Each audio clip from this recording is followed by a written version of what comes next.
Good evening, dear students. Once again, welcome to your English class. Today, we are going to begin with literature, and we'll be doing the second chapter of your literature book, which is Memories of a Visit. So, let us start. Do you love traveling, children? I enjoy traveling. I enjoy traveling to new places as I get to see new places. But right now, because of the lockdown, we can't go out anywhere. But if we can't go out anywhere physically, we can go virtually, right? But first tell me,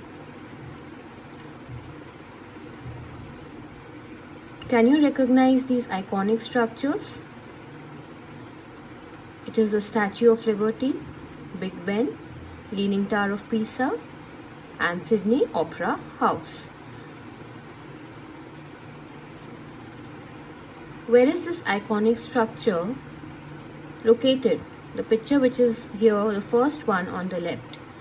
It is the Eiffel Tower and it is in Paris, France. And the remaining pictures are all of France. So today we are going to take a virtual tour of the country of France. This is the map of France. It's about 1/4 the size of India with a tiny population. It has a very less population compared to India, and size wise also France is small compared to India.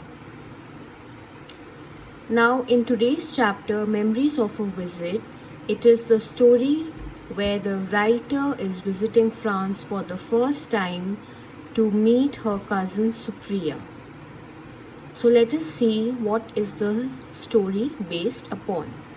Now today we are going to visit France with our writer, and who is visiting the country to spend some time with her cousin Supriya. So the writer landed at the Charles de Gaulle Airport. So just like in India, in Delhi we have the Indira Gandhi International Airport. Similarly, France has got the Charles de Gaulle Airport.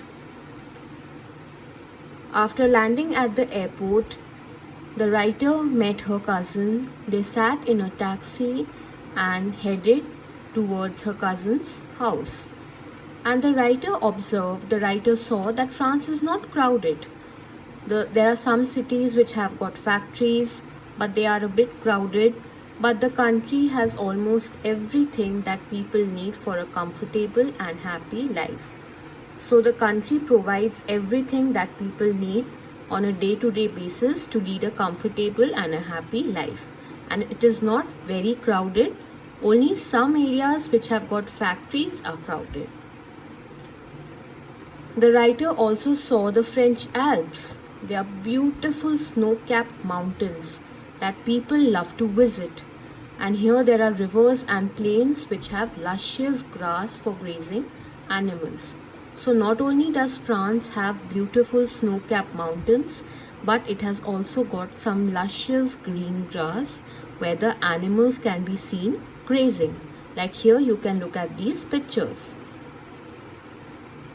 The writer came to know that dairy farming is very popular because the French love cheese. So since they love to eat cheese, a lot of dairy farming is practiced in France. It is an essential part of their diet. You'll also find vineyards on the sunny hillside loaded with grapes. Most are harvested and pressed into wine, for which France is famous. A vineyard is a huge field where grapes are grown, and these grapes are later used for making wine. So wine is also another product which is highly consumed in France. So the writer came to know that dairy farming is very popular in France. People love to eat cheese, and not only cheese but they love to have wine also. So there are plenty of vineyards in France. Moving on. The writer drove across the city of Paris with her cousin Supriya. They saw the Eiffel Tower, which represents France, like the Taj Mahal represents India. So they drove across and they saw the beautiful iconic structure, the Eiffel Tower.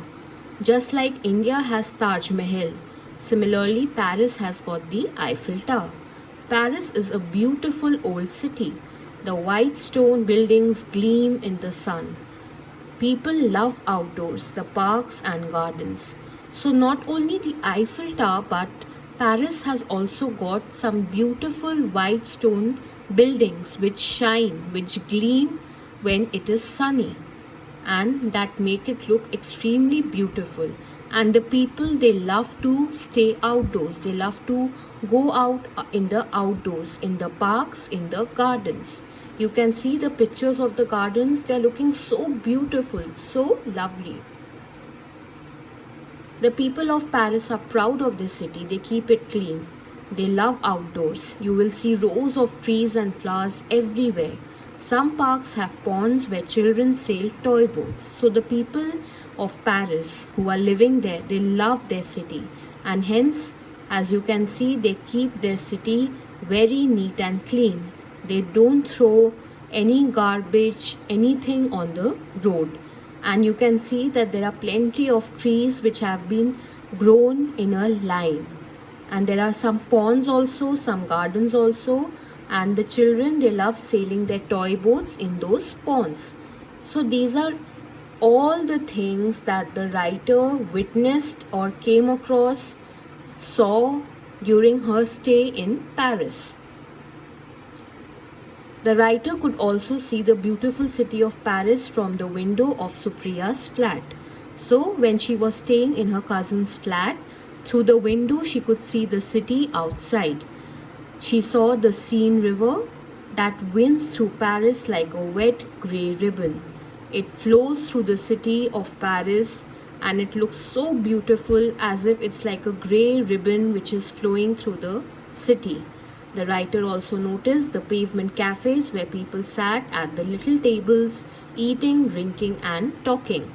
So the writer also saw a lot of cafes on the side of the road where people love to sit, eat, chat with their friends and have a good time. There is so much to see in Paris. The writer visited the churches and the museums also there. So not only did she see the gardens and the pavement cafes, but there are some very beautiful church as well as museums to visit in Paris.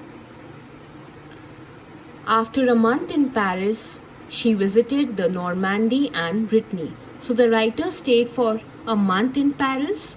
Then after staying for a month in Paris, she went to Normandy and Brittany. Normandy and Brittany are also parts of France. These are the oldest parts of the country. Brittany is a peninsula and part of Normandy is peninsula too. This means that the land reaches out into the sea, and in this case the Mediterranean Sea.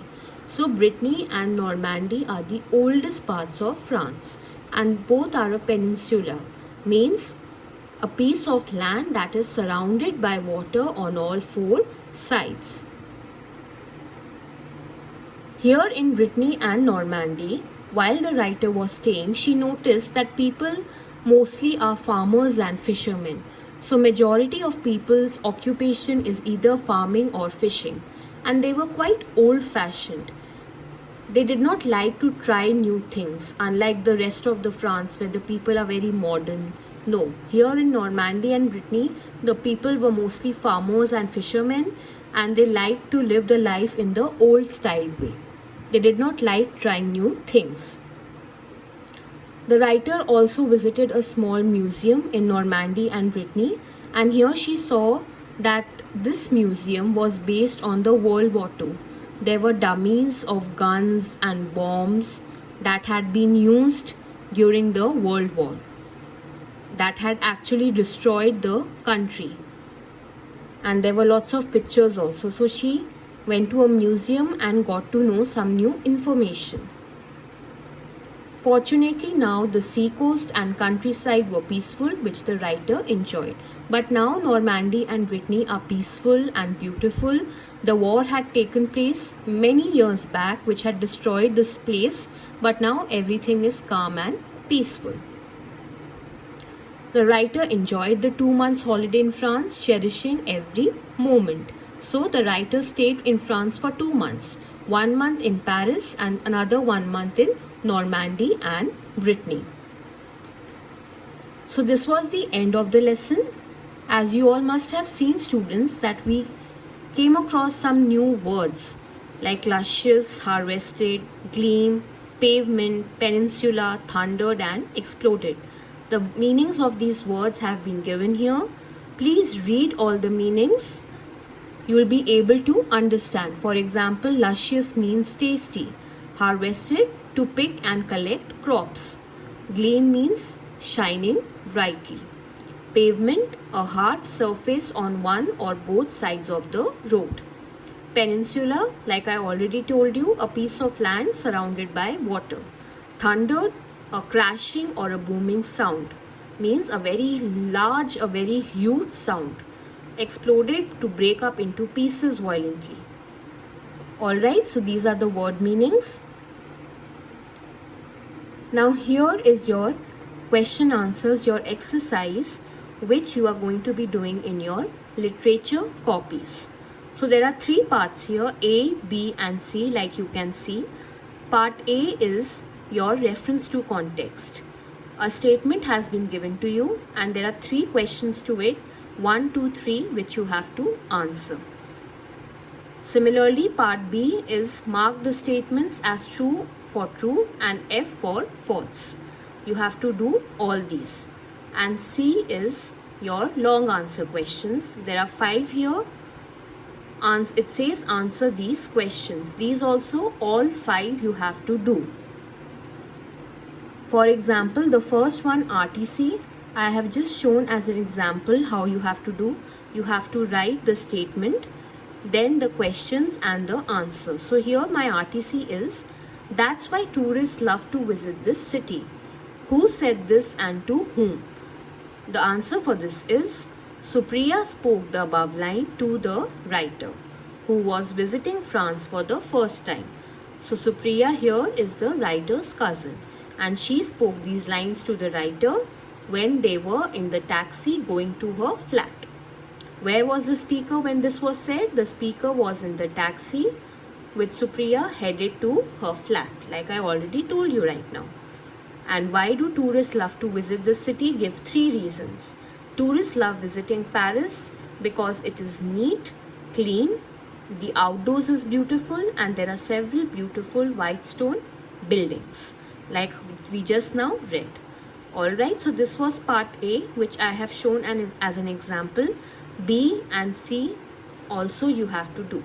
So A, B, C, all you have to do. This is your chapter, literature chapter, Memories of a Visit, which is given in your textbook. The PDF link has already been shared in your group. If you have purchased the book, you can look up for the chapter.